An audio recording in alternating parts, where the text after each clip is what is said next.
phut râu mỏ luvun râu mỏ khai này này chọn lại sắm mô râu te sắm chia te này chọn nó sắp ra chọn saluna em mỏ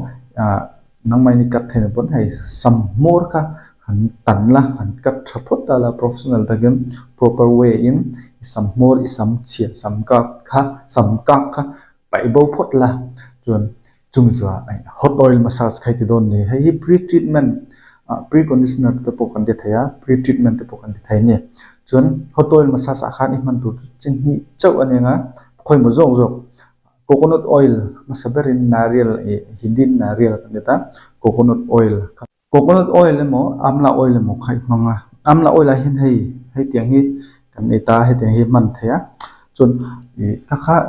I chuang so pepe panga itilum pepe panga coconut oil mo amla oil mo khoi mo jong lukha chu dusu ma khan scalp luvunai noi chua ko kanga khami luput ro te mo scalp ro luvun ro te khan khai it noi nan me ka ngai noi chuk nga khang luput tho te kha an buai don ni bon tlan cheve la nga omna turan ni lo nga in massage thei kha jon an chen ni in te khat ti dar don ni khami amla oil mo coconut oil khan in massage nga sap pe pin in noi chua fa nga chung ra isam mo rai noi le don ta ni sama te poi noi le nga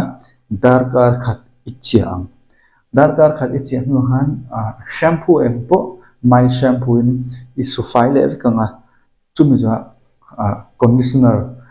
conditioner po em po khai mang thaya chan chu hei coconut oil mo amla oil mo in noi toi sama han chuan tlema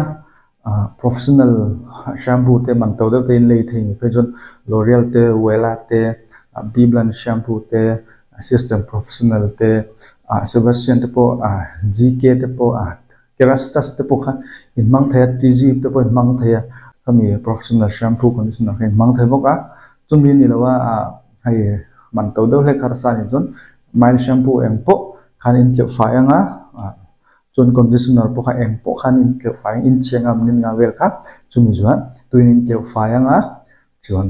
khakar khata voi ni in tianga thlathum chung en lo ti la sam to te po kha aron chakanga ron puyanga sam te phoi ne yanga inei tam phanga hair fall sam tha te phoi ni thoron no ni kha lo ti jiang che chon kha long khan ta se tu video chon ka khala voi ni lo ti la chon thlathum chung en lo ti la iti main sam mor sam che ha pai phot la chu bumba man me chon khong ai in he video thai de chon like subscribe kham lo ti sang che chon in zawa in bye bye